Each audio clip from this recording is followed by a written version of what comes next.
میری 5 سال کی بیٹی اور 1 سال کا بیٹا صحن میں کھیل رہے تھے. میں کچن میں کام نمٹا رہی تھی. میرے شوہر بھی ابھی کام پر گئے تھے. جو ہی میں دروازہ بند کرنے کے لیے صحن میں آئی تو صحن کے دروازے سے میں نے ایک عورت کو اندر آتے دیکھا. وہ سر سے لے کر پیر تک برقعے میں ملبوس تھی اور چہرے کو اس نے نقاب سے چھپایا ہوا تھا. میرے پوچھنے پر اس نے بتایا کہ وہ میری مرحومہ ساس کی رشتہ دار ہے اور تھوڑی دیر کے لیے یہاں رکنا چاہتی ہے. آواز سے اندازہ ہو رہا تھا کہ وہ لگ بھگ میری ہی عمر کی ہوگی. میں اس کو صحن میں بٹھا کر خود چائے بنانے کے لیے کچن میں آ گئی. مگر یہ کیا، جب میں چائے بنا کر واپس باہر گئی تو میں اپنی جگہ پر ہک دک رہ گئی. وہ عورت کہیں پر بھی موجود نہیں تھی اور میرے دونوں بچے بھی کہیں پر نظر نہیں آ رہے تھے. چائے کا کپ میرے ہاتھ سے چھوٹ کر فرش پر جا گرا تھا اور میں دیوانہ وار ان کو گھر میں تلاش کرنے لگی. اب تو میں سچ مچ بوکھلا گئی تھی. میں ان کی تلاش میں گھر سے باہر نکلنے ہی والی تھی جب پچھلے صحن سے آتی باتوں کی آواز سن کر میں اس طرف گئی تو میرے دونوں بچے وہاں پر کھیل رہے تھے. انہیں دیکھ کر میری سانس میں سانس آئی. بیٹی سے پوچھا تو وہ کہنے لگی کہ وہ آنٹی انہیں پیار کر کے واپس چلی گئی. مجھے اپنی کم عقلی پر بہت افسوس ہو رہا تھا. مجھے یوں کسی اجنبی کو اپنے بچوں کے پاس نہیں بٹھانا چاہیے تھا. یہ تو خدا کا شکر ہے کہ کوئی نقصان نہیں ہوا، ورنہ نہ جانے کیا ہوتا. اب تو میں بہت ہی زیادہ محتاط ہو گئی تھی. اس کے بعد لگ بھگ 2 ہفتے کے بعد میں کام کر کے ابھی فارغ ہی ہوئی تھی جب دروازے پر دستک ہوئی. جب دروازہ کھولا تو پہلی نظر میں پہچان لیا. وہ وہی عورت تھی. مجھ سے معذرت کرنے لگی کہ اس دن اسے اچانک جانا پڑ گیا تھا اور وہ مجھے بغیر اطلاع دیے چلی گئی تھی. پھر وہ گھر کے اندر آ گئی اور کافی دیر ادھر ادھر کی باتیں کرتی رہی. وہ اچھے اخلاق کی لڑکی تھی. مجھ سے بہت محبت سے ملی تھی. اب اکثر ہی اس کا یہاں پر آنا جانا لگا رہتا تھا. میں اس کے بارے میں صرف اتنا جانتی تھی کہ وہ میری مرحومہ ساس کی رشتہ دار ہے. اس کا کیا نام ہے، وہ کہاں رہتی ہے، میں ان چیزوں کے بارے میں بالکل بے خبر تھی. ایک دن جب میں اپنے شوہر سے اس عورت کا ذکر کیا تو وہ چونک گئے. وہ مجھ پر غصہ کرنے لگے. تم ہر ایرے غیرے کو گھر میں کیوں بٹھا لیتی ہو؟ ان کی ڈانٹ کا مجھ پر یہ اثر ہوا کہ اس کے بعد میں نے اس عورت کے لیے کبھی گھر کا دروازہ نہیں کھولا اور پھر اس نے بھی یہاں پر آنا چھوڑ دیا. کئی سال بیت گئے. اب میری بیٹی میٹرک میں پڑھتی تھی اور بیٹا 7ویں کلاس میں تھا. مگر میرے شوہر کا ابھی بھی رویہ ناقابل فہم تھا. شادی کے شروع دنوں سے ہی میں ان کے اس رویے کی وجہ سے الجھ کر رہ گئی تھی. ان کو سمجھنا بہت ہی مشکل کام تھا. مجھے بھی ان کے رویے سے بہت تکلیف ہوتی تھی. مگر میری بیٹی بہت حساس طبیعت کی تھی. اس پر تو اس رویے کا بہت ہی زیادہ اثر ہوا تھا. وہ اکثر مجھ سے پوچھتی تھی کہ بابا مجھ سے پیار کیوں نہیں کرتے. وہ مجھ سے زیادہ بات چیت بھی نہیں کرتے، نہ ہی میرے ساتھ کھیلتے ہیں. میں اسے پیار سے سمجھا دیا کرتی تھی، بہلا لیا کرتی تھی. آج وہ بہت خوش تھی. اس نے بہت اچھے نمبروں سے میٹرک کلیئر کر لیا تھا. اس کا خواب خوب پڑھنے لکھنے کا تھا. مگر حیرت کی انتہا نہیں رہی جب میرے شوہر نے صاف انکار کر دیا کہ وہ اسے کالج میں نہیں پڑھائیں گے، بلکہ اب وہ گھر سے باہر قدم بھی نہیں نکالے گی. ان کا فیصلہ اٹل تھا. میرے لاکھ سمجھانے پر بھی وہ اس بات پر رضامند نہیں ہوئے. ایک طرف بیٹی تھی، اس کے آنسو تھے اور خاموش التجائیں مجھے بے قرار کر دیتی تھی، اور دوسری طرف مجازی خدا تھا جس کے مزاج کو میں آج تک سمجھ نہیں پائی تھی. پھر میں نے اپنی بیٹی کو ہی سمجھا بجھا کر خاموش کروا لیا تھا. ہاں، اتنا ضرور ہوا تھا کہ انہوں نے گھر میں کتابیں لا دی تھی اور ایک استانی بھی گھر میں نور کو ٹیوشن پڑھانے کے لیے لگا دی تھی. کافی حد تک نور بہل گئی تھی. وہ سارا وقت اپنی پڑھائی میں مصروف رہتی، باقی کا وقت میرے ساتھ گھر کے کاموں میں ہاتھ بٹاتی. ایک دن تو حد ہو گئی. میں کپڑے دھو رہی تھی. نور صحن میں تار پر کپڑے پھیلا رہی تھی. جب صحن میں جگہ کم پڑ گئی تو وہ چھت پر کپڑے ڈالنے کے لیے چلی گئی. تبھی میرے شوہر گھر آ گئے. آج ان کی طبیعت خراب تھی، اسی لیے وہ جلدی گھر آ گئے تھے. جب انہوں نے نور کو چھت سے اترتے ہوئے دیکھا تو انہوں نے آسمان سر پر اٹھا لیا. ان کا اس قدر شدید غصہ دیکھ کر میں حیران پریشان رہ گئی. آخر کو اتنی معمولی سی بات پر وہ کبھی کبھی اتنا غصہ کیوں کر جاتے تھے؟ انہیں تو اپنی ہی بیٹی پر اعتبار نہیں تھا. یہ بات مجھے بہت عجیب لگی تھی. نہ جانے ان کے دل میں کس بات کا ڈر تھا، کون سی انہونی کے خدشات انہیں ستاتے تھے. اس دن نور بہت روئی تھی اور میں بھی اسے اس طرح سے دیکھ کر بے چین ہو گئی تھی. تب اس نے مجھ سے روتے ہوئے پوچھا، کیا بابا شروع سے ایسے ہیں؟ میں نے اسے بہت مشکل سے بہلایا. میں خود اپنے کمرے میں آ کر لیٹ گئی. میری آنکھوں سے آنسو بہہ رہے تھے. اور میں نے اپنی زندگی کو وہاں سے سوچنا شروع کیا جب اس گھر میں میں نے پہلا قدم رکھا تھا۔ جب میں شادی ہو کر اس گھر میں آئی تھی تو یہاں پر میرے شوہر اور ان کی دادی تھے۔ گھر میں قدم رکھتے ہی دادی نے میرے کان میں سرگوشی کی تھی کہ کبھی بھی اپنے شوہر سے اس کی ماں یا بہن کے بارے میں سوال مت کرنا۔ میں ان کی بات سن کر چونک گئی تھی اور حیرت سے ان کی طرف دیکھنے لگی۔ ان کی اس بات نے مجھے اچنبھے میں ڈال دیا تھا۔ بھلا میں ان کے بارے میں کوئی سوال کیوں نہ کروں؟ شوہر میرے ویسے تو بہت اچھے تھے، میرا خیال بھی بہت رکھتے تھے، مجھ سے محبت بھی کرتے تھے، مگر کبھی کبھی ان کا رویہ ناقابل فہم ہو جاتا تھا۔ کبھی کبھی وہ اس قدر شدید تاؤ میں آ جاتے کہ مجھے ڈر لگنے لگتا۔ جب تک دادی زندہ تھی وہ ان سے ڈرتے تھے اور ان کے سامنے تو مجھ سے اونچی آواز میں بات بھی نہیں کرتے تھے۔ میں نے اپنی دادی ساس کی بات کو پلے سے باندھ لیا تھا۔ کبھی اپنے شوہر سے اس کی ماں اور بہن کے بارے میں سوال نہیں کیا تھا، مگر دل میں تجسس قائم تھا کہ آخر ان کی ماں کہاں ہے، اور انہوں نے بھی کبھی اپنی ماں کے بارے میں کوئی ذکر نہیں کیا تھا۔ ایک دن میں اسٹور روم کی صفائی کر رہی تھی۔ صفائی کرتے کرتے شام ہو گئی۔ صفائی کرنے کے دوران ہی مجھے کچھ پرانی تصاویر ملی جن میں چہرے غیر واضح تھے۔ وہ تصویریں شاید میرے شوہر کے بچپن کی تھی۔ وہ میں نے اپنے کمرے میں سنبھال کر رکھ دی۔ جب شام کو میرے شوہر گھر آئے تو ان کا موڈ بہت اچھا تھا۔ وہ میرے ساتھ دن بھر کی ادھر ادھر کی چھوٹی چھوٹی باتیں پوچھتے رہے۔ تبھی مجھے تصویروں کا خیال آیا۔ جیسے ہی میں نے ان کے ہاتھ میں وہ تصویریں رکھی تو دیکھتے ہی دیکھتے ان کے چہرے کے زاویے بکھرنے لگے۔ وہ بے تحاشا غصے میں آ گئے۔ تصویریں انہوں نے اسی وقت کچن میں جا کر چولہے پر رکھ کر جلا دیں اور مجھ پر بھی وہ غصے سے دھاڑنے لگے۔ دادی نے انہیں اس قدر غصے میں دیکھا تو مجھ سے پوچھنے لگی کیا ہوا ہے۔ میں نے ڈرتے ڈرتے انہیں تصویروں کے بارے میں بتایا۔ انہوں نے بہت مشکل سے میرے شوہر کا غصہ کم کیا اور اسے لے کر اپنے کمرے میں چلی گئی۔ نہ جانے وہ آپس میں کیا باتیں کرتے رہے۔ جب میرے شوہر کمرے سے باہر واپس آئے تو ان کی آنکھیں سوجی سوجی سی لگ رہی تھیں۔ کمرے میں آتے ہی وہ سو گئے۔ اگلے دن جب وہ اٹھے تو ان کا رویہ معمول کی طرح تھا۔ انہوں نے کل والے واقعے کا کوئی ذکر نہیں کیا تھا۔ بعد میں مجھے دادی نے کہا کہ میں نے تمہیں منع بھی کیا تھا، کبھی بھی اس کی ماں کے بارے میں یا بہن بھائیوں کے بارے میں کوئی سوال مت کرنا۔ میں ان کی بات سن کر چپ کی چپ رہ گئی۔ پھر کچھ دنوں سے میری طبیعت خراب رہنے لگی۔ جب ڈاکٹر کے پاس گئی تو اس نے کہا کہ تم ماں بننے والی ہو۔ میں اور دادی یہ بات سن کر بہت خوش ہو گئے۔ یہ بات سن کر میرے شوہر بھی خوش ہو گئے تھے، مگر اگلے ہی پل ان کے چہرے کے تاثرات پتھریلے ہو گئے۔ وہ کہنے لگے کہ اللہ سے دعا ہے کہ وہ مجھے بیٹا دے۔ مجھے بھی بیٹے کی خواہش تھی، مگر یہ تو اللہ کے کام ہے، وہ نعمت سے نوازتا ہے یا رحمت سے۔ جب یہی بات میں نے اپنے شوہر سے کی تو وہ مجھ پر ایک نظر ڈال کر خاموش رہ گئے۔ ان کا یہ رویہ میری سمجھ سے باہر تھا۔ کبھی کبھی وہ اس قدر غصے میں آ جاتے تھے کہ میں سہم کر رہ جاتی تھی۔ زندگی معمول کے مطابق گزر رہی تھی اور وہ دن ہم پر قیامت بن کر گزرا۔ جب ہم صبح اٹھے تو دادی لاکھ اٹھانے پر بھی نہیں اٹھی۔ وہ اپنے خالق کے حقیقی سے جا ملی تھی۔ میرے شوہر کا ایک واحد خونی رشتہ بھی ان سے بچھڑ گیا تھا۔ تب وہ پھوٹ پھوٹ کر روئے تھے۔ اب وہ پہلے سے بھی کافی بدل گئے تھے، اب بہت ہی کم غصہ کرتے تھے۔ کچھ مجھے بھی ان کے مزاج کا اندازہ ہو گیا تھا اور میں وہ بات کرتی ہی نہیں تھی جس پر انہیں غصہ آ جائے۔ پھر میں نے ایک دن زندگی اور موت کے درمیان جنگ لڑتے ہوئے اپنی بیٹی کو جنم دیا تھا۔ میرے قدموں تلے جنت آ گئی تھی اور میں بے تحاشا خوش تھی، مگر میری خوشی اس وقت اڑن چھو ہو گئی جب میری نظر اپنے شوہر کے چہرے پر پڑی۔ ان کے چہرے پر زلزلے کے تاثرات تھے اور اگلا لمحہ حیران کن تھا۔ وہ دونوں ہاتھوں میں سر تھام کر رونے لگے۔ کبھی وہ اپنے سر کے بال نوچنے لگتے اور کبھی چہرے پر زور زور سے تھپڑ مارنے لگتے۔ مجھے انہیں دیکھ کر ڈر لگنے لگا تھا۔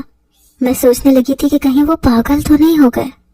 ان کی حالت دیکھ کر مجھے اندازہ ہوا کہ مجھے اپنے شوہر سے کس قدر شدید محبت تھی، اور ان کو اس قدر اذیت میں دیکھ کر میرے لیے سانس لینا بھی دوبھر ہو گیا تھا۔ میں ان سے مسلسل ایک ہی بات پوچھ رہی تھی کہ آپ کو کیا ہو گیا ہے؟ آپ کو اس طرح سے دیکھ کر مجھے تکلیف ہو رہی ہے۔ تب ان کی بات نے جیسے میرے پیروں کے نیچے سے زمین کھینچ لی تھی۔ جو کچھ انہوں نے کہا اسے سن کر مجھے اپنے کانوں پر یقین نہیں آیا۔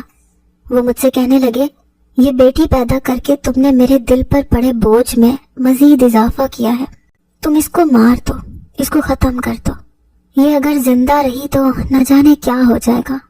میں پھر سے کسی کو منہ دکھانے کے قابل نہیں رہوں گا اور پھر میں بھی پنکھے سے لٹک کر خودکشی کر لوں گا. وہ عجیب بہکی بہکی باتیں کر رہے تھے. مجھے ان کی کوئی بات سمجھ نہیں آ رہی تھی، مگر اتنا میں جان چکی تھی کہ وہ بیٹی پیدا ہو جانے کی وجہ سے پریشان ہے. مگر یہ تو اللہ کی دین ہے، اس میں کوئی انسان کیا کر سکتا ہے. اس وقت انہیں میں یہ بات نہیں سمجھا سکتی تھی. سخت پریشان تھی کہ کیا کروں. میرا دل جیسے ہر خوشی سے اچاٹ ہو گیا تھا. میرا بھی اپنی بیٹی کی طرف دیکھنے کو دل نہیں کر رہا تھا. وہ بیٹی جس کے پیدا ہونے کی وجہ سے میرا شوہر مجھ سے دور ہو رہا تھا اور اس کی حالت پاگلوں جیسی ہو رہی تھی. میں بھلا کیوں کر اس سے محبت کر سکتی تھی. میری ممتا بھی جیسے کہیں سو گئی تھی اور مجھے اپنے مجازی خدا کے علاوہ کچھ بھی نظر نہیں آ رہا تھا. میں نے بھی بیٹی پر توجہ دینی چھوڑ دی. وہ بھوکی پیاسی روتی رہتی. میں اسے اتنی خوراک دے دیا کرتی جس سے وہ زندہ رہے. 2-3 دن سے میں اسے مسلسل نظر انداز کر رہی تھی اور میرا ذہن مسلسل انہی سوچوں میں الجھ رہا تھا. آئندہ آنے والا کل کون سا نیا رخ دکھانے والا ہے.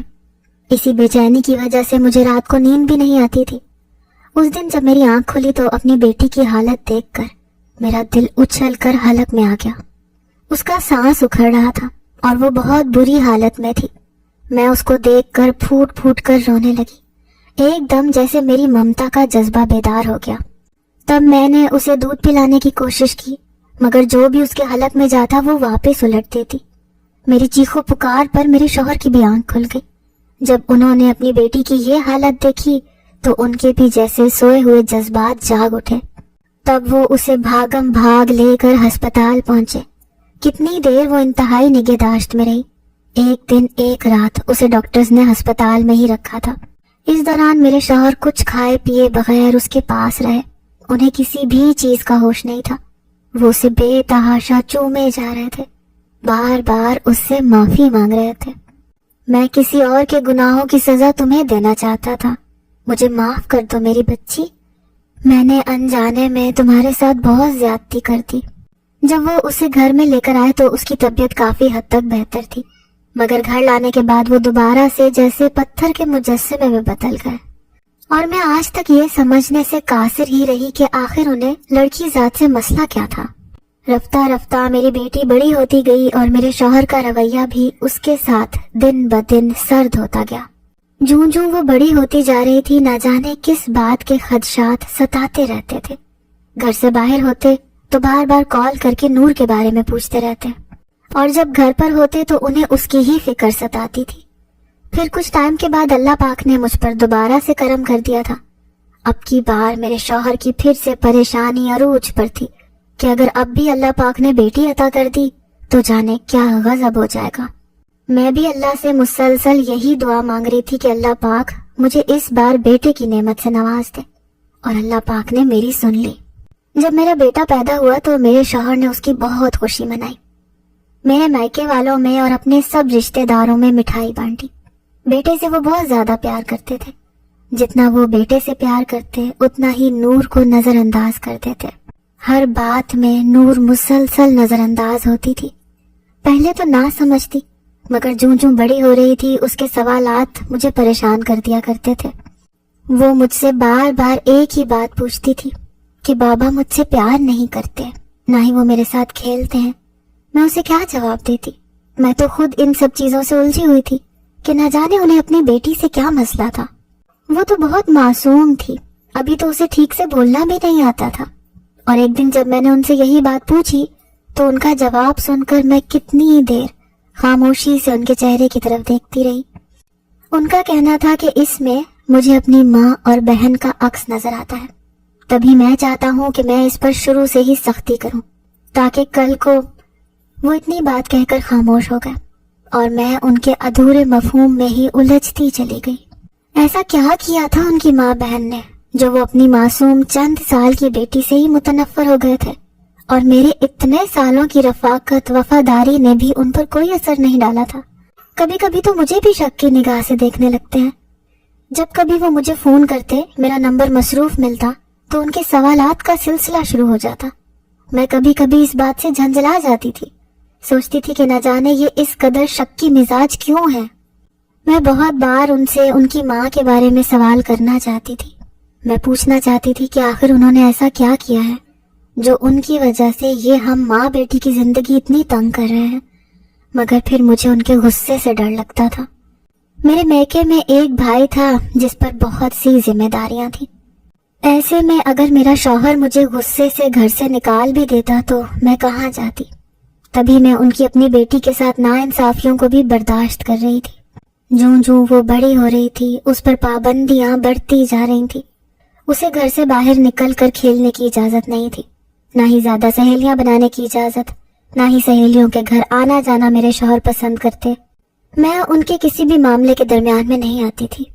میری بیٹی بھی فرما بردار تھی، وہ بھی فرما برداری سے اپنے باپ کی بات مان کر خاموشی سے آنسو بہا کر خاموش ہو جایا کرتی۔ وہ کبھی بھی احتجاج نہیں کرتی تھی، بس کبھی کبھی وہ روتے ہوئے مجھ سے شکوا کر گزرتی کہ بابا میرے ساتھ ایسا کیوں کرتے ہیں۔ جب تک بات مجھ پر تھی میں یہ سب کچھ برداشت کر رہی تھی، مگر اب معاملہ میری بیٹی کا تھا، یہاں تک کہ میرے شوہر نے اسے اب میرے ساتھ میرے بھائی کے گھر میں بھی نہیں جانے دیتے تھے، اور اسے گھر میں اکیلا چھوڑنے کی بھی اجازت نہیں تھی۔ اسی وجہ سے میں بھی اپنے بھائی کے گھر جانا بہت کم کر دیا تھا۔ اس دن میرے چھوٹے بھتیجے کا ایکسیڈنٹ ہوا۔ وہ نور سے کوئی 3 سال بڑا تھا۔ مجھے اپنے بھتیجے بھتیجیاں بہت زیادہ پیارے تھے۔ جب میں نے ایکسیڈنٹ کا سنا تو میں سنتے ہی بے قرار ہو گئی۔ نور اور نومی کو لے کر اسے دیکھنے کے لیے ہسپتال چلی گئی۔ میرا موبائل بیگ میں پڑا ہوا تھا۔ میرے شوہر مجھے مسلسل کال کرتے رہے اور مجھے اس کے بارے میں بالکل بھی اندازہ نہیں ہوا۔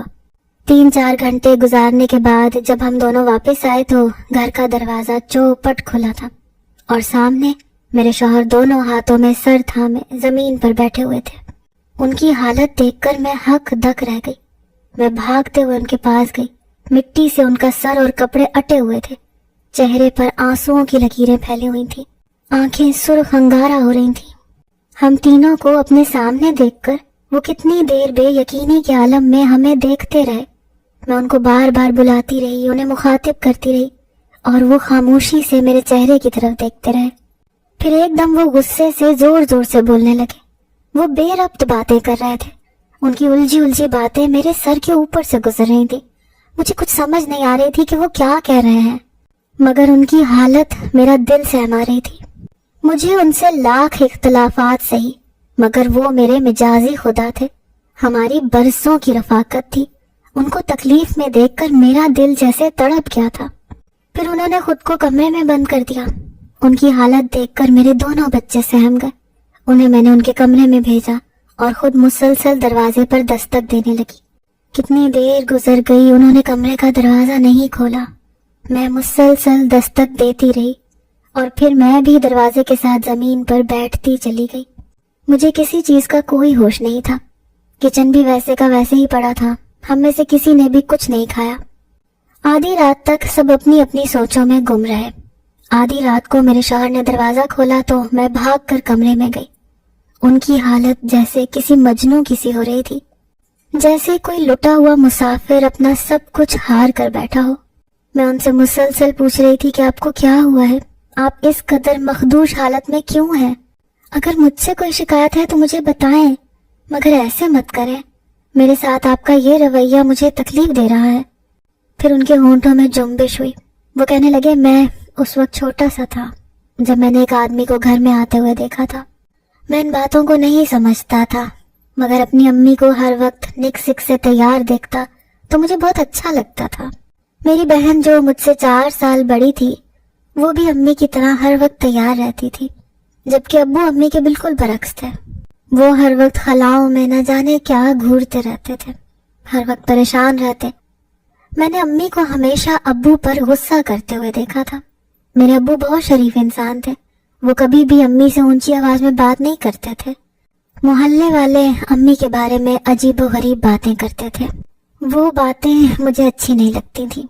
میں چھوٹا تھا، ان باتوں کا مفہوم نہیں سمجھتا تھا، مگر جب میں بڑا ہوتا گیا تب تک محلے والوں کی باتیں میری سمجھ میں آتی کہ وہ امی کو غلط الفاظ میں بلاتے تھے، غلط انداز میں ان کا ذکر کرتے تھے۔ اس وقت میں 8ویں کلاس میں پڑھتا تھا، مگر ان ساری باتوں کی وجہ سے میرا پڑھائی سے دل اچاٹ گیا تھا۔ انہی دنوں دادو ہمارے ساتھ آ کر رہنے لگی۔ دادو اس سے پہلے چاچو لوگوں کے ساتھ رہتی تھی، مگر ابو نے انہیں یہاں پر بلا لیا تھا۔ جب سے دادو آئی تھی مجھے تو جیسے گھر میں کوئی ساتھی مل گیا تھا جس کے ساتھ میں دل کی بات کر سکتا تھا۔ مگر امی اور میری بہن کو دادو بالکل بھی پسند نہیں تھی۔ ہر وقت امی دادو کے ساتھ لڑتی رہتی۔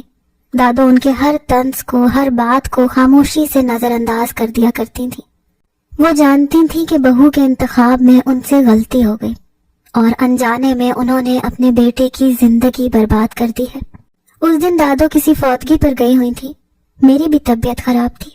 میری بہن کالج میں تھی اور میں اسکول سے جلدی گھر واپس آ گیا۔ میں مسلسل گھر کا دروازہ بجاتا رہا، مگر کوئی بھی میرے گھر کا دروازہ نہیں کھول رہا تھا۔ نہ جانے سب کہاں تھے۔ میں سامنے دکان پر کھڑا ہو کر وہاں سے پانی پینے لگا، تبھی گھر کا دروازہ کھلا۔ وہاں سے میں نے ایک مرد کو نکلتے دیکھا۔ دروازے پر امی نک سک سی تیار کھڑی اس مرد کو الوداع کر رہی تھی۔ دکان میں موجود سب لوگ یہ منظر دیکھ کر ایک دوسرے کو اشارے کرنے لگے، زومانی انداز میں باتیں کرنے لگے۔ ان کی باتیں، ان کا انداز دیکھ کر مجھے ایسے لگا میرا دماغ پھٹ جائے گا۔ تبھی میں گھر میں داخل ہوا۔ امی کو اندازہ ہو گیا کہ میں نے اس آدمی کو گھر سے نکلتے ہوئے دیکھ لیا ہے۔ میں پہلی بار امی پر غصے سے دھاڑا تھا، مگر وہ میرے غصے سے خائف ہونے کے بجائے میرے سامنے تن کر کھڑی ہو گئی۔ ان کی ڈھٹائی مجھے حیرت زدہ کر رہی تھی۔ شام کو جب ابو گھر آئے تو میں نے ان سے اس بات کا ذکر کیا۔ انہوں نے بھی خاموشی سے اس بات کو سنا۔ ان کی آنکھیں نم تھیں۔ وہ کہنے لگے میں تمہاری ماں کو بہت بار سمجھا چکا ہوں، مگر وہ میری نہیں سنتی۔ تبھی ایک دن جب ہم سب گھر والے اٹھے تو امی گھر پر نہیں تھی۔ وہ اپنے کسی آشنا کے ساتھ گھر سے بھاگ گئی تھی۔ ابو تو جیسے صدمے سے دہل سے گئے تھے۔ میرا بھی یہی حال تھا۔ میں لوگوں سے سامنا کرنے سے کتراتا تھا۔ لوگوں کی باتیں مجھے چین نہیں لینے دیتی تھی۔ تبھی کچھ دن کے بعد ایک عورت کی لاش ملی۔ جب اس کی شناخت کی گئی تو پتہ چلا کہ وہ میری ماں تھی، مگر ہم لوگوں نے اس کی لاش کو اپنانے سے انکار کر دیا تھا۔ یوں وہ لاوارث دفنا دی گئی۔ ماں کی دیکھا دیکھی میری بہن بھی ماں کے نقش قدم پر چل رہی تھی، مگر اب میں اس پر سختی کرتا تھا۔ دادو بھی اس پر نظر رکھتی تھی۔ ایک دن ہم سے چوک ہو گئی اور وہ بھی گھر چھوڑ کر بھاگ گئی۔ ابو یہ بدنامی برداشت نہیں کر سکے۔ بیوی کے بعد بیٹی بھی ان کے ماتھے پر بدنامی کا ٹیکا لگا گئی۔ انہوں نے خود کو پنکھے کے ساتھ رسی سے لٹکا کے خودکشی کر لی۔ پے در پہ ہونے والے حادثات نے مجھے اعصابی طور پر بہت توڑ دیا۔ میں تو کسی کا سامنا کرنے کے قابل ہی نہیں رہا تھا۔ تبھی دادو کے مشورے سے ہم وہ گھر چھوڑ کر ایک نئے شہر، نئے محلے میں آ گئے، جہاں پر ہمیں کوئی بھی نہیں جانتا تھا۔ ہم نے نئے سرے سے زندگی شروع کی۔ ابو کی جائیداد ہمارا گزر بسر کرنے کے لیے کافی تھی۔ ہم نے وہ سب کچھ بیچ کر یہاں پر نئے سرے سے زندگی کا سفر شروع کر لیا تھا، اور اس کے ساتھ ساتھ میں نے پڑھائی کا سلسلہ بھی جاری رکھا۔ اور آج جب تم گھر پر نہیں تھی، میں تمہیں مسلسل کالز کرتا رہا، تم نے میری کال نہیں اٹھائی، تو مجھے لگا کہ تم بھی میری ماں کی طرح میرے حصے میں بدنامی لکھ کر چلی گئی ہو۔ تب میں بہت ڈر گیا تھا، بہت تکلیف سے گزرا ہوں۔ آج میں نے ماضی میں گزرنے والی تکلیف کو دوبارہ سہا ہے۔ میرے شوہر کی باتوں نے مجھے جھنجھوڑ کے رکھ دیا تھا۔ وہ کیسی قیامت سے گزرا تھا۔ جو کچھ اس نے اپنی ماضی میں سہا تھا، اس سب نے اسے توڑ دیا تھا۔ ایسے میں اس کا یہ نفسیاتی رویہ کوئی غیر معمولی نہیں تھا۔ وہ تو اپنوں کا ڈسا ہوا تھا۔ وہ بھلا کیسے کسی پر اعتبار کر سکتا تھا؟ مگر اسے یہ سمجھنا چاہیے تھا کہ ہر انسان ایک جیسا نہیں ہوتا، اور مجھے یقین تھا کہ ایک نہ ایک دن وہ یہ بات ضرور سمجھ جائیں گے۔ تبھی انہوں نے مجھے بتایا کہ ہمارے گھر میں وہ جو عورت آتی تھی وہ کوئی اور نہیں بلکہ میری بہن تھی، جو دوسرے شہر میں رہتی تھی، مگر کبھی کبھی اپنے بھائی کی محبت میں یہاں پر آ جاتی تھی۔ انہیں اس کے بارے میں پتہ چل گیا تھا اور انہوں نے اسے سختی سے یہاں آنے سے منع کر دیا تھا۔ اس کے بعد وہ کبھی یہاں پر نہیں آئی تھی۔ مزید کچھ وقت آگے سرکا میری محبت اور وفاداری نے انہیں اس بات پر یقین دلا دیا تھا کہ ہر عورت ایک جیسی نہیں ہوتی۔ جو موقع پر انہیں دھوکہ دے، اور انہیں اس بات کا یقین اس دن ہوا جب انہوں نے اپنے ہاتھوں سے اپنی بیٹی کو سسرال میں رخصت کیا تھا۔ تب میں نے انہیں پہلی بار آسودگی سے مسکراتے ہوئے دیکھا تھا۔ اور اس دن میں بھی ان کی نظروں میں سرخرو ہو گئی تھی. اس دن میری جیت ہوئی تھی. اس دن میری تربیت کی جیت ہوئی تھی.